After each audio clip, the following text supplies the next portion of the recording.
Welcome back. Yeah, welcome back. Hope you had a good lunch and hope you enjoyed Lise. I'm just saying she's somebody who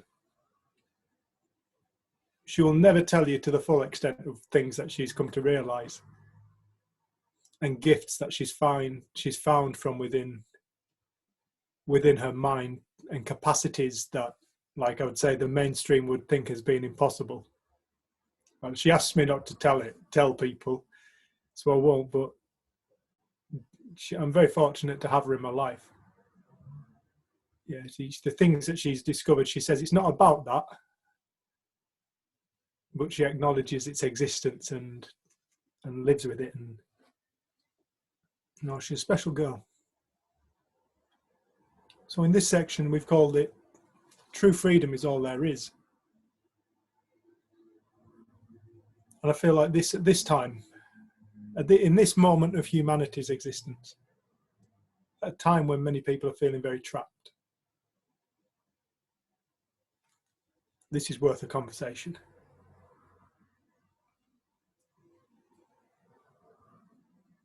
When we're talking about freedom,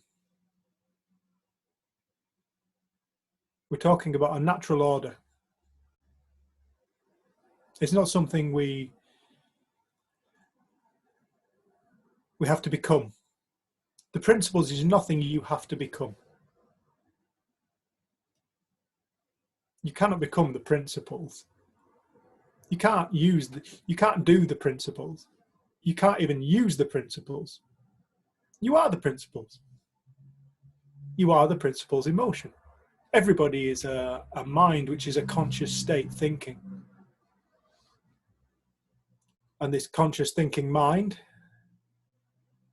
is the generator of the experience that we call our life, is the generator of the reality that we perceive. Now, it doesn't look like this most of the time. If you look at the physiology, the body, it appears like the eyes look out. The eyes don't look out. The eyes take in, inward, inside, inward. It's quite an interesting thing. If you go into a dark room, you can't see anything.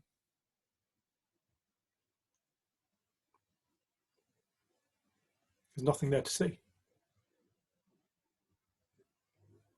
It's only when you put a light on and you open up a curtain, or Ange has a blind slightly tinted, you get light coming.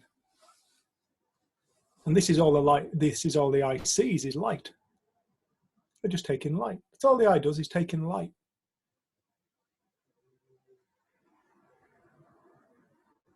As the eye takes in light, it goes into the back of the brain here. The actual receptors for the eyes are actually in the back.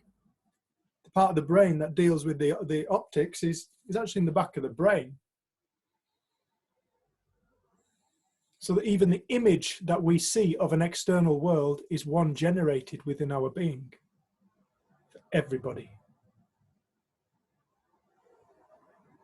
I remember being in Nepal and working in this school, and I said to the kids, "Where do you see me?" And they're all, "You're there."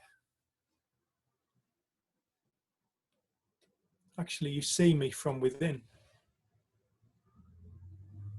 Call me pedantic, but it's important. Where do you hear me? Oh, over there. No, you hear me within. Between my vocal cords and the eardrum, there's no sound.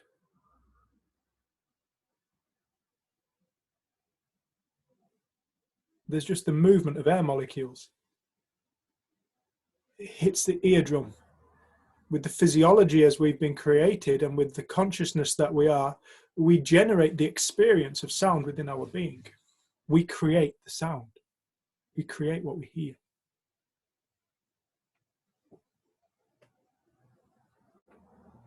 You start to see that inside is all things. This includes the physiology. of our experience as a human being, because we are physical as well as energetic. The whole thing is one ultimately, but the way it's geared up is that we create what looks like an external reality within ourselves, even down to what we see, hear, taste, touch, smell.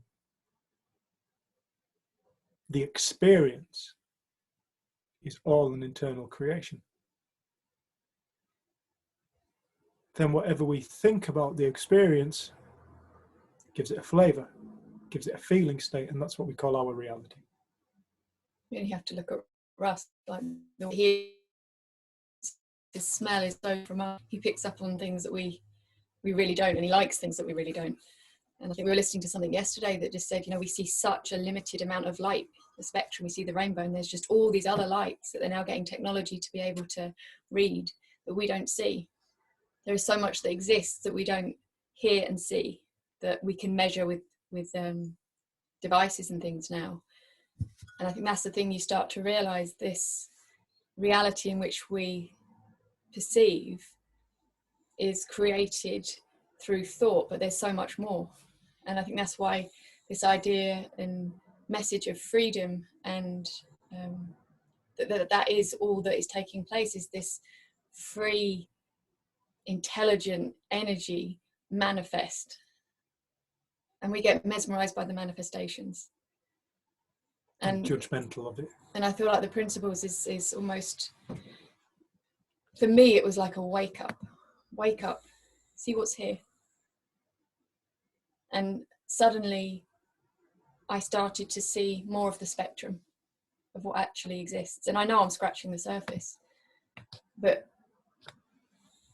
what felt so limited before and confined to this form, like the only time I did get to meet Sid in person, he did a talk in London at Hendon Hall, really beautiful, big old building. And I think I mentioned it yesterday, there's a guy that just argued with him quite a lot on this 3-day training. He just kept trying to pick argument with him. And on one of the, I think it was the second day at break time, I got to go and sit outside. I just knew I had to get away from everyone else. I just needed to be on my own, because I was just so filled with this expansive feeling. I say expansive, that's not really even it. But I sat on this bench in this garden and I was looking around and noticing the beauty, noticing where I was.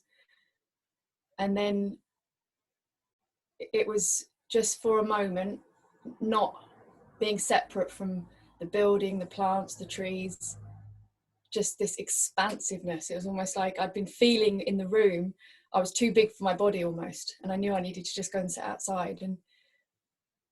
And then when I sort of almost came back to myself, I was just laughing, tears running down my face.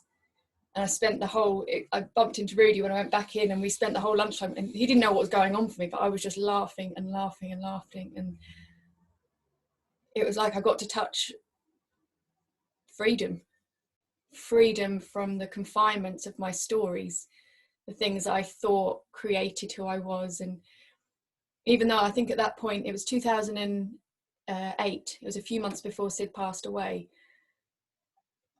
I'd woken up to something when I first heard the principles, but this was just another one of those moments where you keep seeing that what we think is limitless freedom is so often still a confine of our own mind, our own creation, and to sort of step out of it again.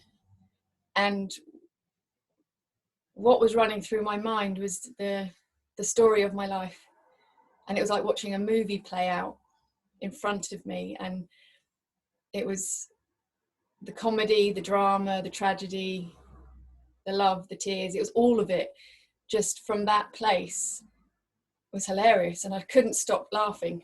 I think I probably looked like a maniac, but going to then sit back in the room with everyone and listening to Sid in the afternoon,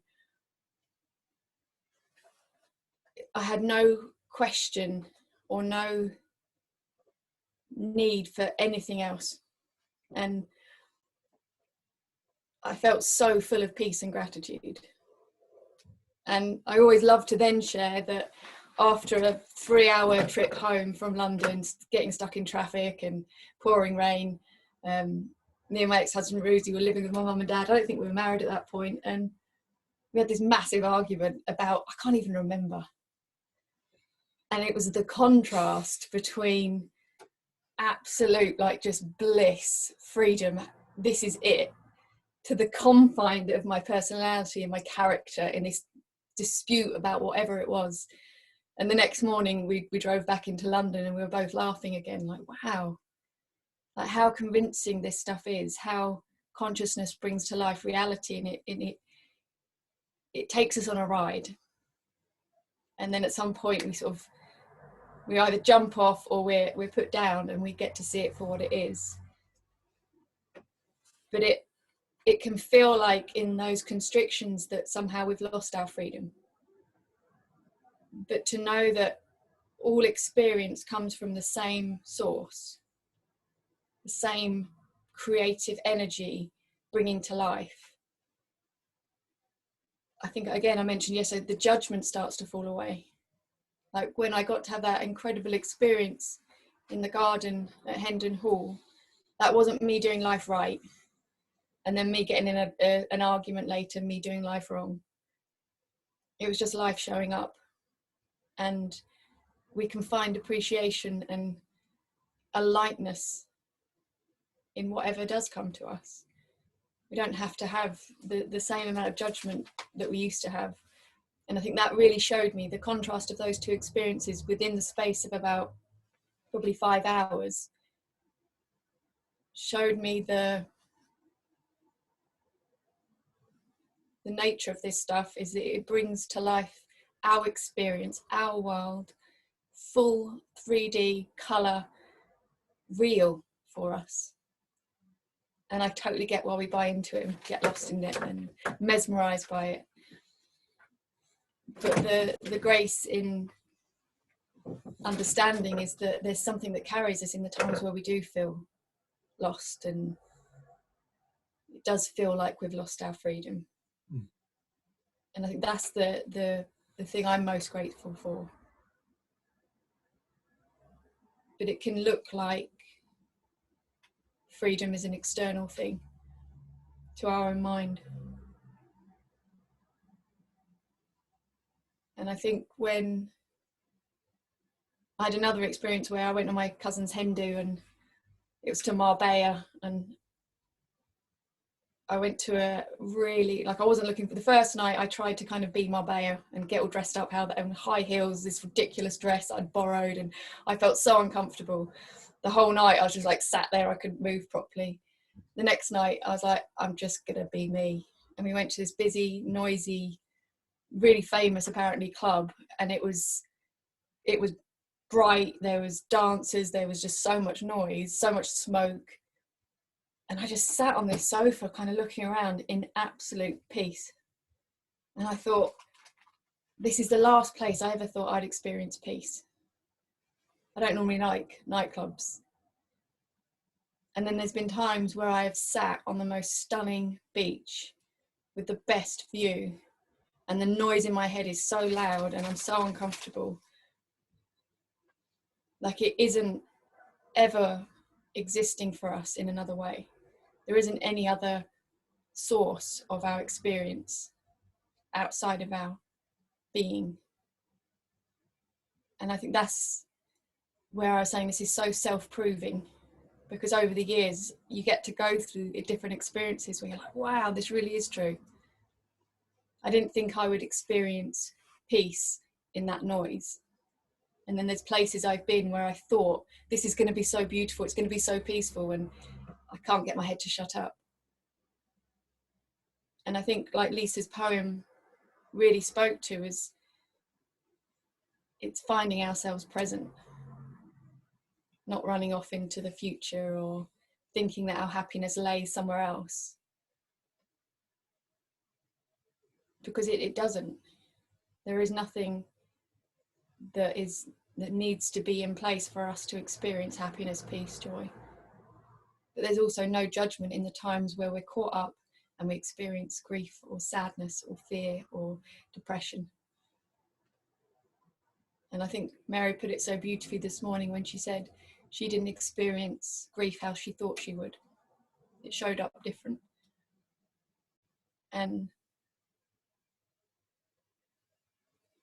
I'm so grateful you shared that story, because I thought it was such a gift for all of us on here.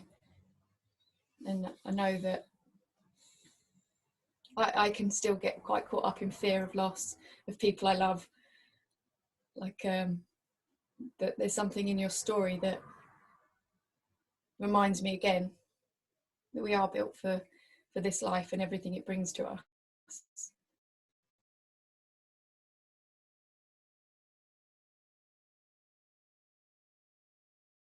Grateful for your story this morning and how you shared. And I think that's the beauty of these kind of events and get-togethers. Like, you really were my teacher in that moment, listening to you and everyone who shared. I'm really, really grateful to be on this. It's just said our internet's unstable. Is everybody hearing us okay? Cool.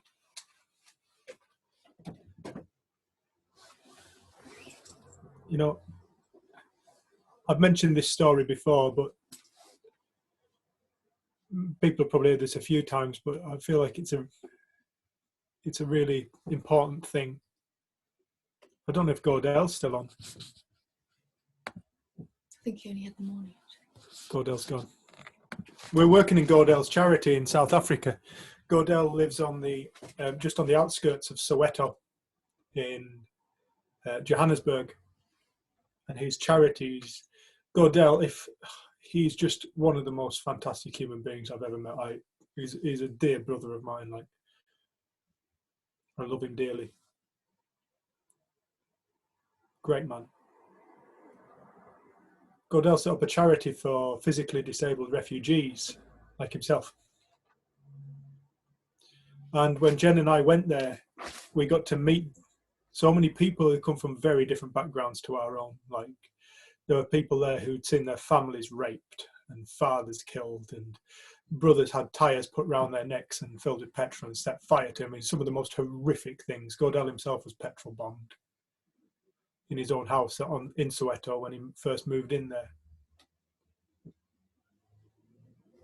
And you come across these stories, and you end up finding your white boy ego stood there going, how can what I bring to this, how can it be of any relevance? There's been times when Jenny and I have been traveling and we've actually had to stop and question, white man has done some pretty shit things around this world, trying to impose its point of view upon other cultures. Western man, Great Britain especially. Is what we're doing, we've actually stopped when we've been working in Nepal and places like that, is what we're bringing now.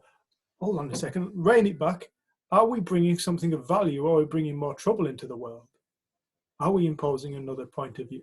And we both came to the conclusion, no, this is vitally important for people to know. But we did have to stop and question it. And I remember being in Africa, Redeeming Hope for the Disabled, Gordell's charity, and this man said to me, he said, you can't talk to me about freedom, Dave, you're a white man. And I forgive me if you've heard the story, but I took him and I said, could you please stand against the wall with your arms open and your legs open? Could you please just stand against the wall? I said, I want you to imagine now I've shackled you to the wall. I've put shackles around your wrists so you cannot move. You're shackled to the wall. I've put them around your legs and I've put them around your neck for good measure, and you can't even move your head. You're facing the wall. I said, I've completely and utterly suppressed your body. I walk away. You don't know if I'm going to come back, let you go, if I'm going to come and feed you. You don't know anything. You're just stuck to the wall. I said, now tell me, could you dream up worrying scenarios of the future about what this means for you? And he was like, yes. Okay. Could you dream up terrible memories of the past whilst being strapped to the wall? Yes. Could you remember beautiful memories from your childhood whilst being strapped to the wall? Yes. Could you imagine a future of your freedom? Suppose so. Suppose so, yes. Do you think it's possible you could come up with new poetry? Don't see why not. We went on like that.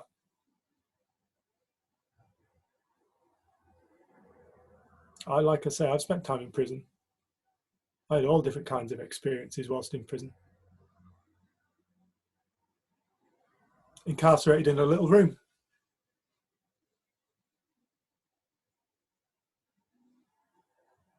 And I had all different kinds of experiences in the same room, the same circumstance. I was showing this man, you know, we are so tied into the idea that the world needs to look a certain way for us to be okay. It's not true. We are okay. We're just lost in a story. We're lost in whatever our mind's creating in that moment. That's what the mind does. It has to create. It's its job. It creates reality. It creates your life. However you think is creating your experience right now. It's the only thing that's ever going on.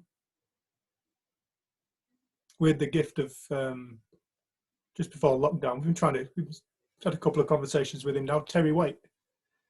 For those of you who remember Terry Waite, the hostage, I had some beautiful conversations with Terry about freedom, the nature of mind, the experiences he went through whilst being chained to a floor for months, transported in a fridge. I've got no idea what size bloody fridge they had. Terry Waite is massive. Put his like size of Mackie there, Paul, 6'6", something like that. He's a big lad.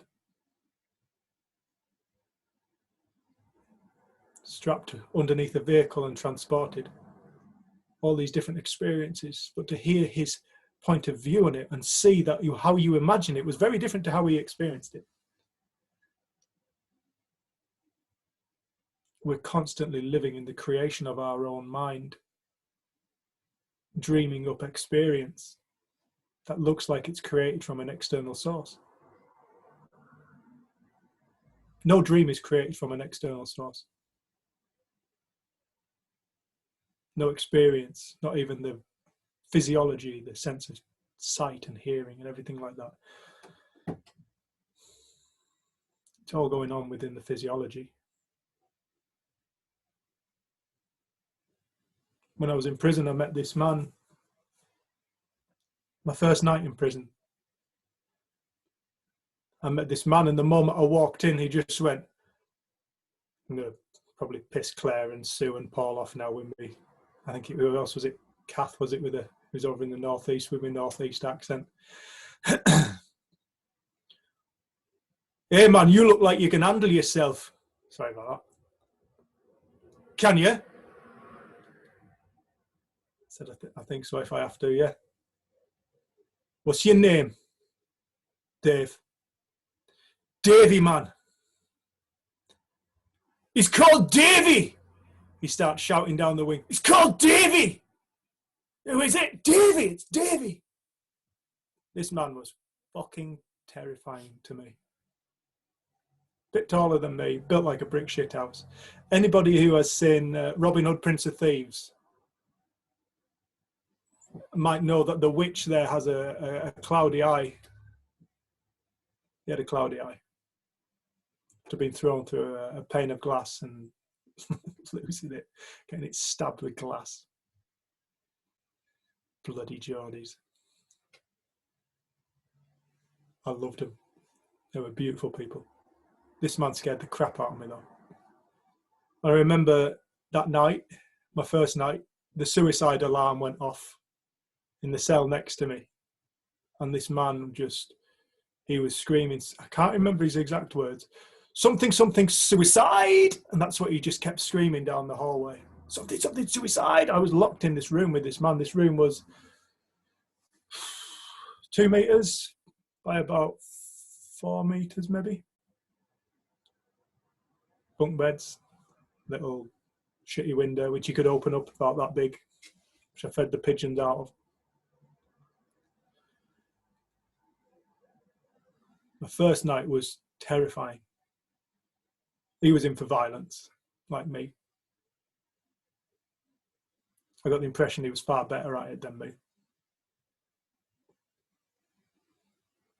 And I remember that morning, that night I barely slept a wink, and as I kind of tossed and turned in the morning, I remember this being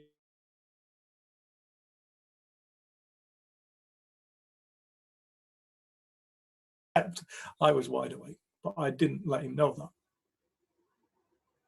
Davy man, wake up, man, wake up.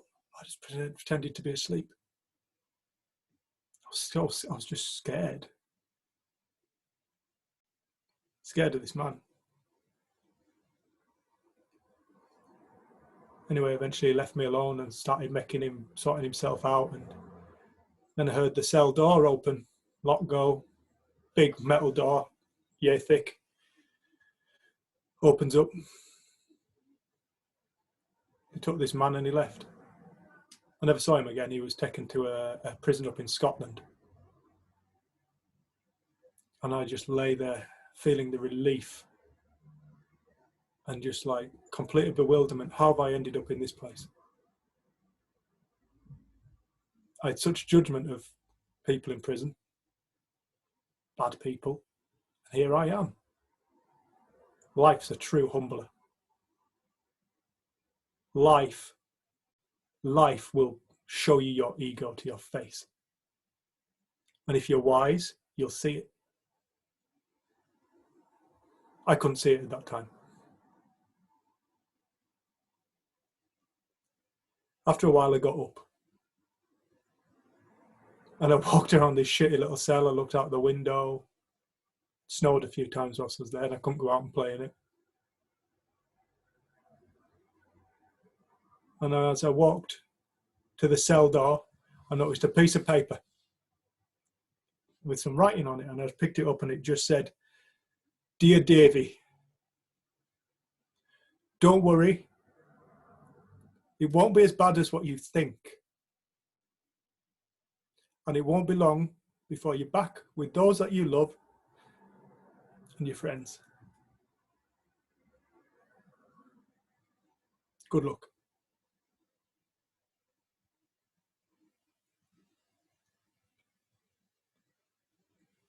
That man had pure compassion in him.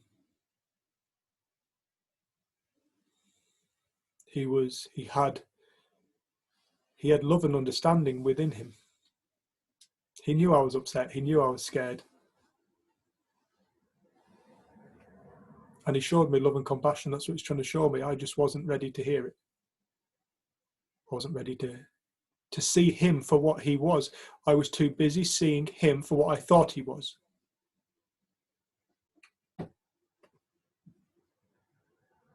I'd made up a story about this man. Now, I did learn from this point. People are not inherently bad. We're all made of love, with the capacity to create fear. Fear will show itself in many different ways. But I only remembered that, I think it was about 2 years ago. It just came, I completely and utterly forgot that moment. It came to me a couple of years ago. I just remembered it, and I told Jen, I just remembered when the first night I spent in prison, and the message this man left me. It was beautiful. It made me cry. I'd like to see that man and give him a hug. Say thank you. Thank you for your kindness. I really needed that. And he was right. It felt like an age, but it wasn't long before I was back with my loved ones and my family and my friends. And it really wasn't as bad as what I thought it was going to be.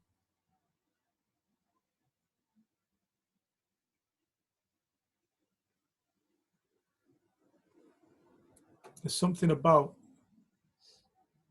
learning from our life experiences. Life brings us challenges. It's its game.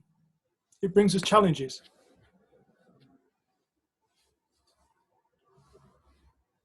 It's its nature. There's a tree I love near us, which has blown over. I don't know if I've taken, is there anybody, I think I've taken Paul and Claire to see it. I think Mark and Claire have seen it. A couple of others maybe seen it. There's a tree I love near us. It's a large tree. It's blown over. I love taking people that come to work with us to see it because it's just beautiful. It's a large tree that's blown over. This must be 60 or 70 years ago now, because it's not very long. It'll be probably be about 6 or 7 meters long, but in height it'll be about 30, 40 foot. There's me going between decimal and imperial, wherever the hell it is, inches and centimeters, but be 40 foot. This tree blew over, yet it is still 40 foot tall. How has it got to 40 foot tall if it's horizontal? You put all of its growth into its branches. What appear to be a full stand of trees now are actually branches coming off the same stem. Beautiful. Yeah, where's my phone up? God knows. The challenge of life for that tree at one point was that it got blown over, it got uprooted, it got thrown to the floor. Not the place where trees like to exist, isn't on the floor. They like to stand proud, full. This tree was faced a challenge from the moment it was born. It grew on a bit of a corner of a stream, so its roots were always being undermined by the water. And in the Lake District, we get a little water. And at some point, it was thrown over by a gust of wind. And I remember staring at this tree, and it was like this tree was teaching me a lesson, and I couldn't see the lesson at the time. I just remember staring at this tree. And slowly, but slowly, but slowly, I realized all life faces its challenges. But all life can deal with all that's been thrown at it. The tree didn't give up when it was thrown over. It put all of its growth into its branches, and it now stands like it's about 5 or 6 trees. It looks like 5 or 6 trees creating a canopy, like a stand of trees, like a small little coppice or woodland of trees, all standing next to each other, but they're all branches. The tree didn't give up. It just carried on growing. It was wise.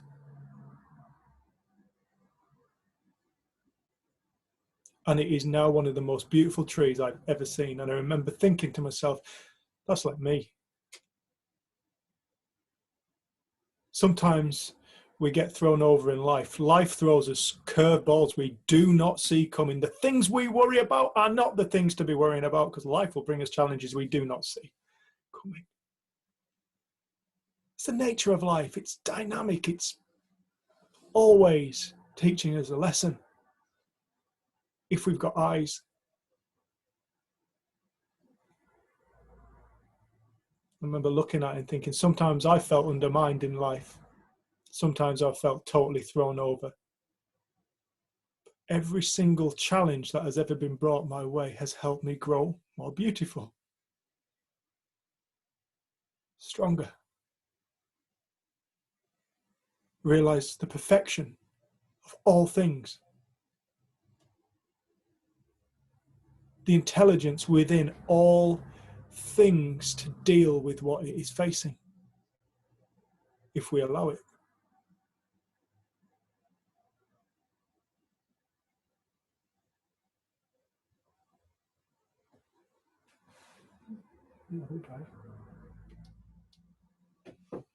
I hope you can see this.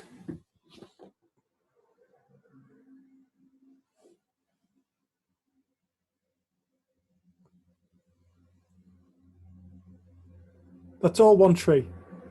The stem is running along the bottom there.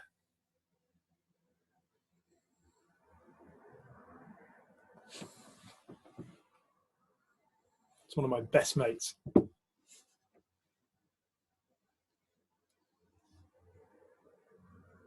We're all right. We can all deal with life.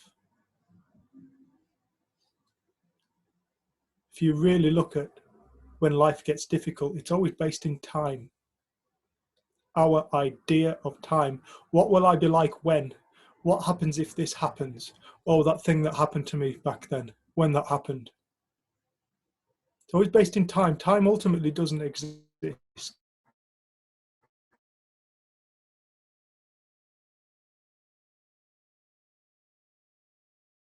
If mankind actually realise it's an illusion. It's just the ever-present now. With the illusion of time created by change taking place within the now, and memory. Now is an ever-changing expression of one energy.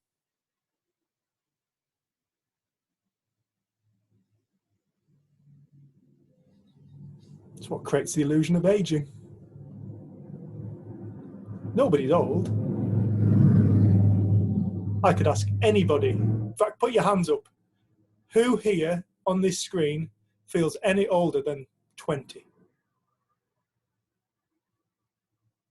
Who feels around 20 years old within, maybe not physically, but within their mind?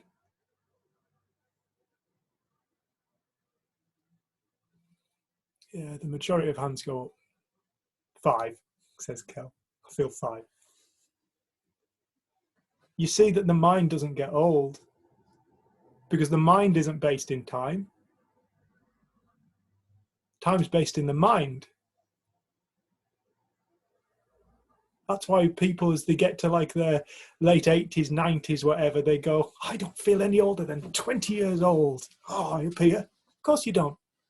It's because the mind is spiritual. It's timeless. My dad always says he looks in the mirror and he's like, who the hell's that old guy? Yeah. Yeah, the mind is timeless. Time exists in the mind, and it's all created from imagination, which we call a future. The future is just imagination. You know, we dream up scary scenarios of the future, and then we become afraid of our own creations. When we get afraid of the future, we create a dream state of the future. We paint a picture within our mind of what it's going to look like, and then we become scared of our own painting. So all the future is. Likewise with the past. It's a memory. It's a thought. It doesn't exist outside of the now being thought. We have to think time. We think time into existence. We think the illusion of time into existence. Just an ever-present now. It's always now. Never not now.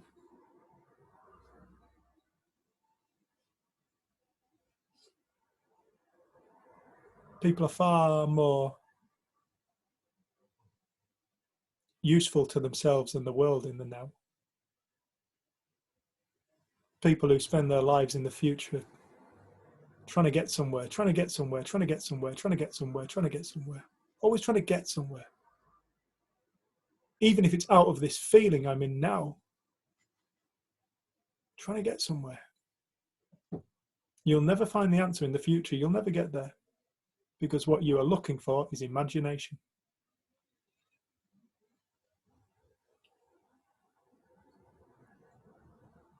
We're always looking for an imagined concept that we dreamt up and measuring life up against it, which inevitably creates dissatisfaction. Makes life look crap, difficult. No, we're dreaming that. That's our creation. Dream a new dream.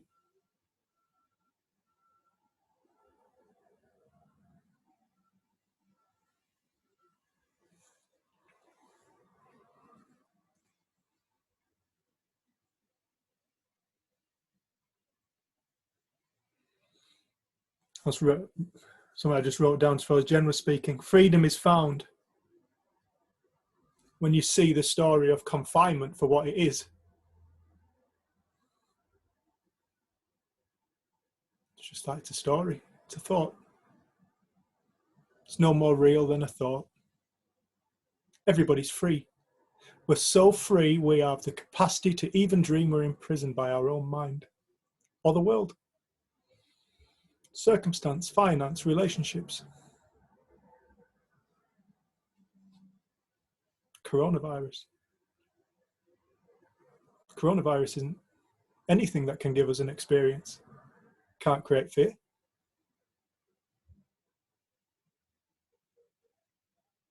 It can't create anger. No, we create it. We create that experience. And as we create it, it will look real. It will look so real, perhaps we won't even question it. It just looks like reality.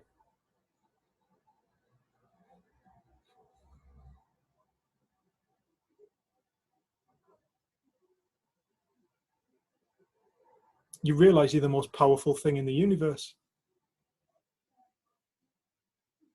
And you are free. Everybody is free. Even the people in prison. The homeless man with the black eyes realized he was free. My brother, you set me free. No, I didn't, mate. You did. You set you free. It was you who dropped that story in a moment, only to find the story for what it was, see the story for what it was. Shit, I've been walking around with this belief for that long. I've never questioned it. Is it true? Perhaps it's not true. Freedom.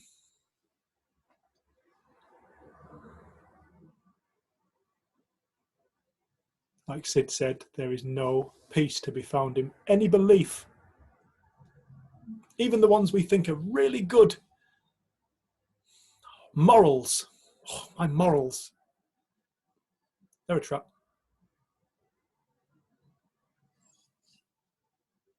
They're prison walls. You will feel the discomfort the moment you come up against your own ego. You'll argue your morals. You'll create a war. You'll even create a war with yourself about them. Remember, you've got a thing about cards, haven't you? And remember, we went and stopped with some friends. I haven't sent a card. You'd say that's a really beautiful belief. Or you send a card to everybody you stopped with. No harm in that. It's a nice belief. Until 2 weeks later, you still haven't sent a card. And 2 weeks later, you're still suffering it. Oh, I haven't sent that card. I haven't sent that. What are they going to think of me? Jen, just drop them a text. Apologise. If it means that much, drop them a text and say, I'm sorry, I'm going to send you a card. Oh. You drop them a text. I wasn't expecting a card. Don't need a card. Thank you for your text. You already said thank you as you left. The ego. Nobody likes looking at their ego. Nobody even likes having it pointed out that they have ego. We all have ego. It's nothing to be ashamed of or afraid of. We see how innocently you take on other people's beliefs, because like I can still hear in my head like my mum be like, well, I at least thought they'd send me a card to say thank you. And like the amount of times that would have been expected. And you know, my mum and dad do love cards. They always send a card, they always thank. But I've seen them get offended when they haven't received. So I've taken on the belief, oh, someone will be offended if I don't send a card to say thank you. And it didn't even look like a belief, it just looked like the truth. And then with you, you're kind of not big into cards. So I've had to tell them it's important. Birthday cards are important. I learned that the hard way. You did. But to know that it's beliefs, ideas, and we innocently take them on, buy into them, believe them. None of us deliberately take on beliefs or have thoughts, that it just comes in. And some of them seem to take root for a while. And I think Lisa had written down on her piece of paper, if there's something you don't like, take away its energy source, which is the attention, or something like that. It was beautiful what she'd written down, and I don't know if she's listening at the moment, but if she is, jump on at some point and say. But it was, you can see how much energy and life we give what we don't like, and attention, and we don't mean to. And I think that's one of the things that Sid would always make sure it's innocent. Like, he stood in a prison in Florida with hundreds of inmates, the people that work there, the head of the prison, lots of people had come from other prisons to hear this talk. Initially, when he was called to the stage, the lady couldn't find him, and apparently when she looked around, he was stood facing the wall. And he said, "This tree, there's nothing humane about this place." And he just had tears streaming down his face. And apparently he stood on this stage, and it was, I think Keith Blevins was telling me this story, so it's like you could hear a pin drop. And apparently Sid just waved his hand around the room and said, "You are all innocent." And he wasn't saying that, "Oh, you're in here and you shouldn't be, you haven't committed that crime or done that thing." He was saying that you're all innocent. And I think in the Bible it says, "Forgive them, Father, for they know what." That's what Jesus said just before they crucified him. Yeah, forgive them, Father, for they know not what they do. And Sid saw that, and the amount of compassion and love he found for everything that happened in his childhood, what happened in his past, what he found it for life. And I think it can be, like, I know sometimes people come across this understanding and then they start using this understanding as another way to beat themselves up. I should know better. I should recognize it's just thought. I was thinking it's just a thought, and it didn't work. Oh, it's working perfectly right there. But I think another beautiful thing that Sid said pretty much in every talk is not in the content. It's not in the content of what you think. I'm not talking about thinking. I'm not talking about content. I'm not talking about form. I'm talking about the power that comes before, the power that allows creation, the power that is life. Like, that's what he was talking about with these principles. And I can see how when I learned it, what I started to hear was thinking. It's about my thinking. I need to do something with my thinking, or what's my thinking doing, and my thinking's off track. And that becomes a full-time job if you try and monitor your own mind. But it was about understanding, like stepping before, realizing what is there before. And, you know, as soon as we've thought something, it's immediately in the past. We can't change the past. But I shouldn't have thought, I need to change that thought, and I shouldn't have thought like that. And once we've thought it, it's already in the past, it's gone. And another one of my favourite sayings from the Lost Chapter Thomas was, "Become like passers-by. See each moment for the first and last time." And it's not advice, is it? Well, it's the truth of what's happening. Like, this moment has never taken place before, and then this moment, and then this moment, and we can't go back to a moment ago when I said whatever I said. But we have memory, so we string things out and become like passers-by. See each moment for the first and last time. That's the truth of it. That's presence. And I think when I sat on that 3 days and I realized I have been trying to change the past constantly. Like, I feel anxious. As soon as you're aware that you feel anxious, the anxious thought was one before. And then you're trying to change it. And then you get caught up because you feel like you can't change it. And it's like, we just busy our minds. He wasn't talking about what we think. We're not talking about what you think, how you think. Thinking. And I think that's why I always loved the word mind. Like Sid used to speak about God in the early days, and then he realized lots of people have thinking about that word. It's got a lot of meaning for a lot of people, and some people like it, some people don't. And he used universal mind. There's this one universal mind, and we're all it. And it's an intelligent universal mind, and we are all it.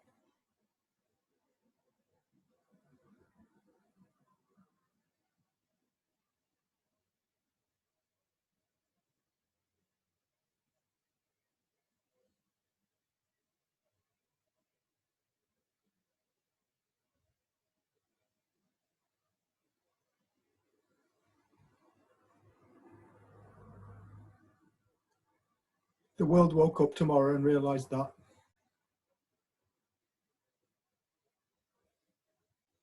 We'd live in a very different world. We'd live in a world of truth and not the illusion of propaganda and bullshit. Separation and dualities and good people and bad people.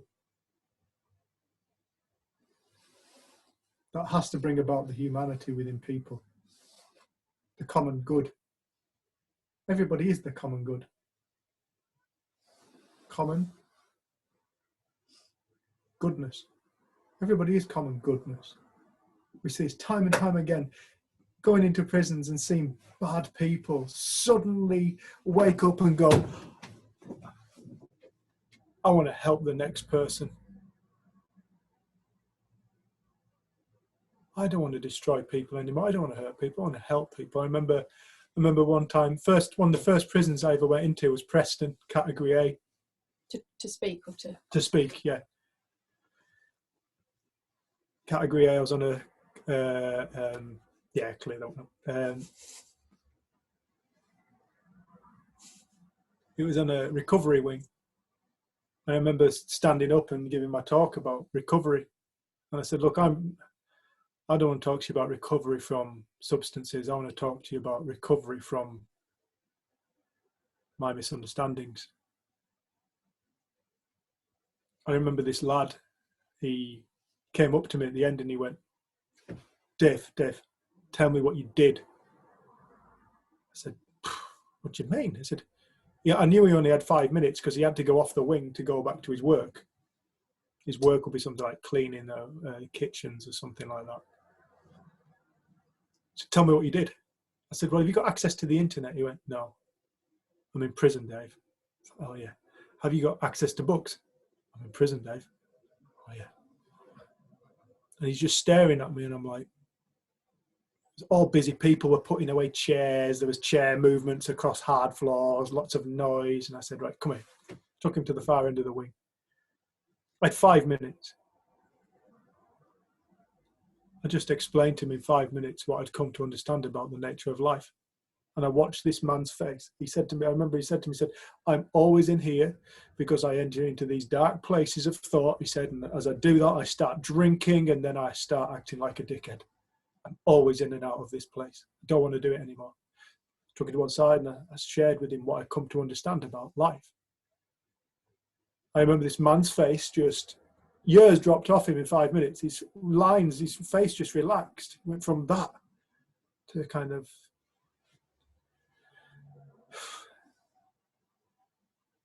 and I remember he just looked at me and he went, it's that simple, isn't it, Dave? Yeah. Yeah, mate, it's that simple. He just gave me a massive hug. Walked off. As he walked off the wing, this Lal, one of the women that looks after the lads on the wing, she's tiny. She came wandering on and she saw Alex. Was it Sean? Sean, sorry. Alex was South Africa. Saw Sean. And she went, you all right, Sean? Sean went, yeah, I'm good, thanks, miss. I just watched all this taking place. And she spun around on her little heels and she looked around. She went, what did you just say, Sean? He said, I'm good, thanks, miss. She said, what the hell do you mean you're good? said, I'm good, thanks, miss. And with that, he walked off, and she came wandering up to me and Lee. Tiny little thing she was. I'm 6 foot. Lee was about 6'3". Ex-Scouse gangster. One of my favourite human beings on the planet, just so full of life. A man who found life and found goodness, but has got a history, a story of life that is full of darkness. But he found life in the darkness.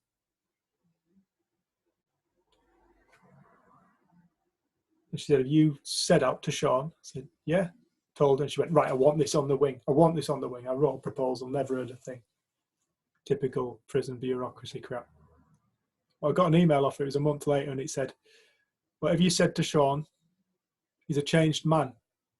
He's happy. He's buoyant. He hasn't got into a single fight. And he's been sharing with them what he's come to know.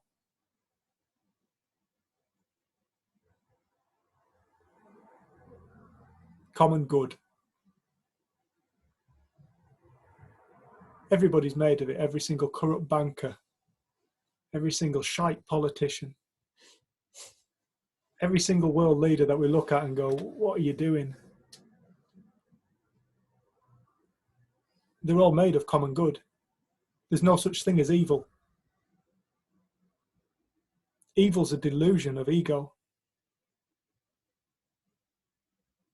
There is no such thing as evil in this world.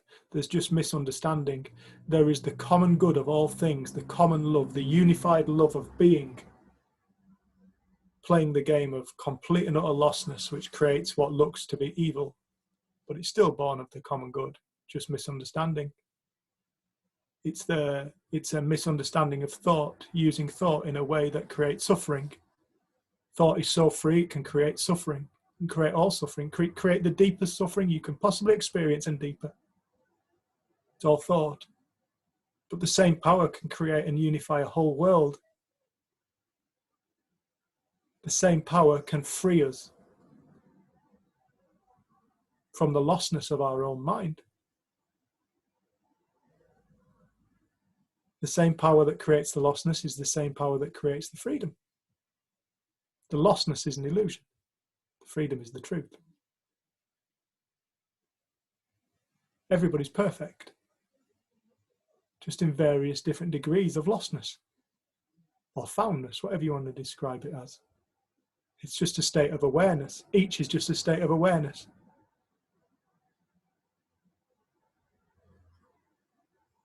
I think it's a really beautiful thing. It was a beautiful thing for me when I realized there is no evil in the world. There's nobody to fight. There's nobody to beat down.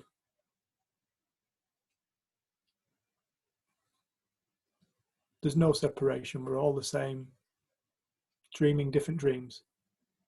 Each believing our dream is the real reality.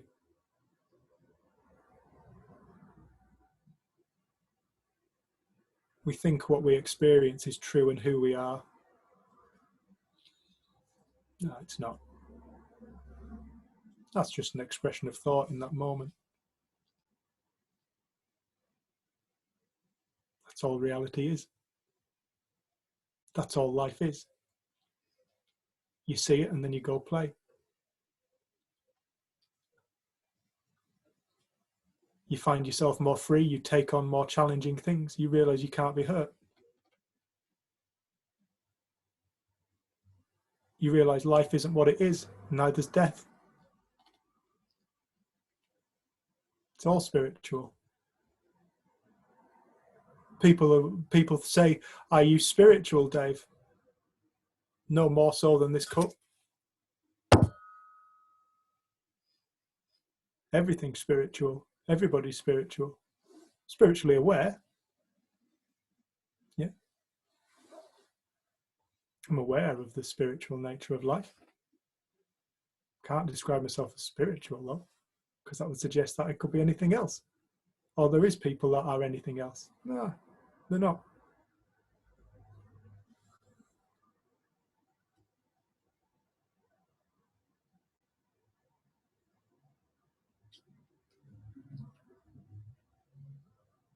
This universe is an expressive, free energy.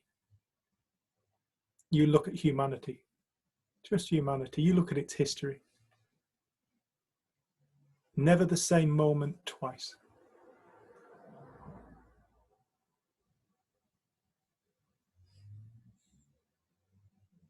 Free creation in all moments.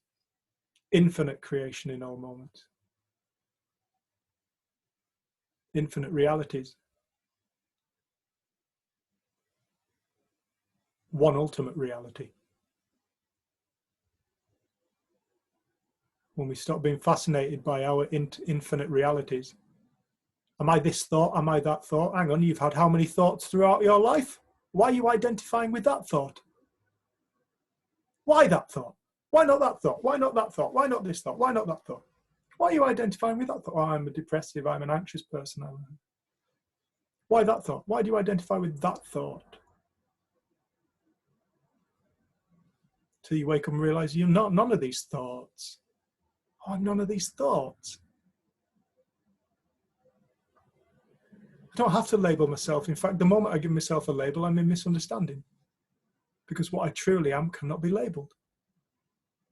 Neither can this world or this universe.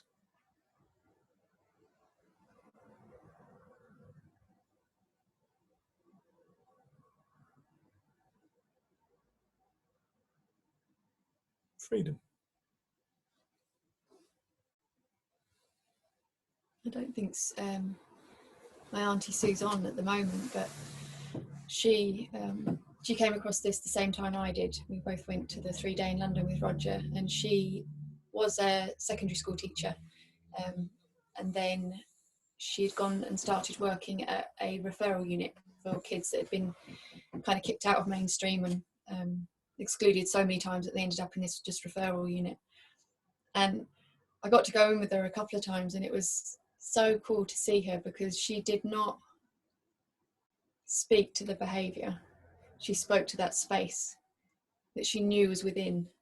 And actually, throughout this couple of days, 2 of the girls that she used to work with there have been on. One lad. Oh, yeah. And they're still friends to this day, and I think they're in their mid to late 20s now.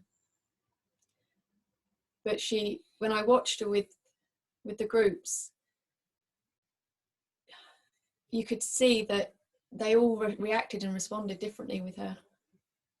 Because she didn't see them as broken, unrepairable, damaged problems. She just saw beauty, and she brought it out of them. She was fun. And I remember, this is before I ever came across the 3 principles. When I was about 18, a family member was diagnosed with schizophrenia, and she was sectioned and was in a unit for, I think, a few months the first time. And it was in the same town where I went to college. It was in Colchester, up in the lakes. Well, it's called the Lakes, where she was sectioned. And I used to go and visit her quite regularly. And one of the times I went in, she wanted to introduce me to someone she'd met in there. There's a young guy called Roger. And we were sat in this room, and he was jumping around and he was making all kind of noises. And at the age of 18, I was just sat there and felt totally out of my comfort zone. I didn't really know how to be around this kind of behaviour. So I just carried on as normal. Had a conversation with Heidi and started asking him questions normally because I didn't know what else to do. And within about 5 or 10 minutes, he completely calmed down, sat down with me, and we had this really nice conversation. And I think unknowingly, I hadn't bought into his story of I'm a crazy person. I don't know, he'd had all kinds of diagnoses. I felt completely ill-equipped at the age of 18 to know what to do with that. So I'm just going to continue as normal. And then suddenly we were sat there having this conversation, and he'd calmed right down, and we just had a lovely conversation, and we were there for about an hour. And I think it's so easy to forget. I think Lisa spoke to this, that what we find within ourselves, when we start to see this and find it and realize it's true, we start to see that in everyone that we come into contact with. And like Dave spending a few moments extra with that guy Sean in the prison cell, you've got no ideas what ripples have come from that moment, where he is now, what he's seeing, but the fact he was sharing it with other people on the wing. And you see how it's not based in time. I think that's the beautiful thing. Like, if we can just be selfish and see this for ourselves first, like, and know it to be true, like, not just a good idea, not an idea that we're trying to tell you to believe or anything, but just see if it's true for you. Like, we then get to share it with others, because we show up in the world completely differently. I think one of our greatest fears is that we are different.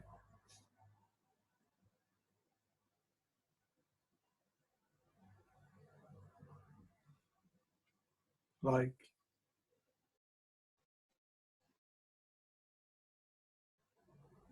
this doesn't apply to me.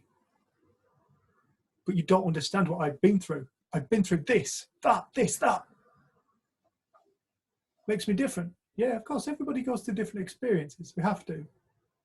I can't experience, I live with Jenny, and we have done now for 5 years. We're barely apart. We look at each other sometimes and we perplex the shit out of each other. What the hell is going on for you right now? Are you serious? Bloody hell. What the hell's going on for you right now? Are you serious? We perplex the shit out of each other. We can't see the same reality. It's impossible. I can't think like Jen, and Jen can't think like me. Jen can't see my reality and I can't see Jen's.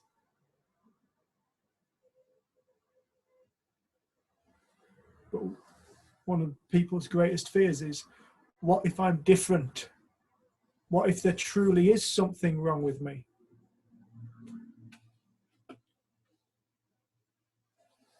No, we're all the same. We're so busy looking at what's created, forgetting that we're the creator. We're all the creator.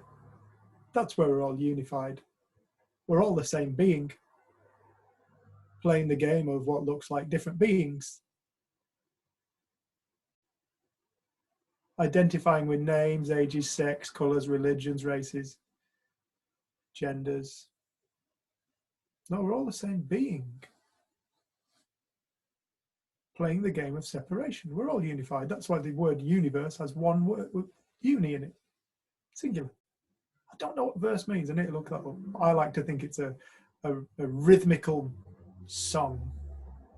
One massive rhythmical song.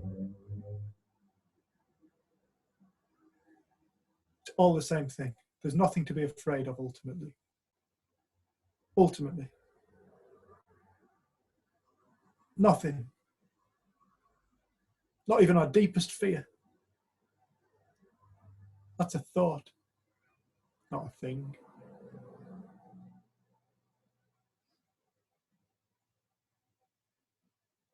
It's a reality being dreamt in the moment, in the now. We're all the same. Just dreaming different dreams, dreaming the idea that perhaps we're different. Part of that dream.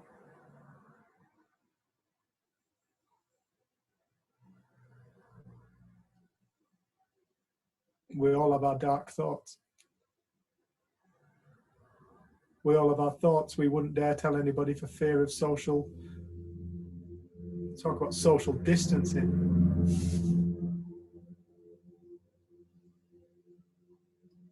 We've all had mad thoughts. What the hell am I thinking that for? Because it came into your mind. See it for what it is. It means nothing about you. No thought can touch you.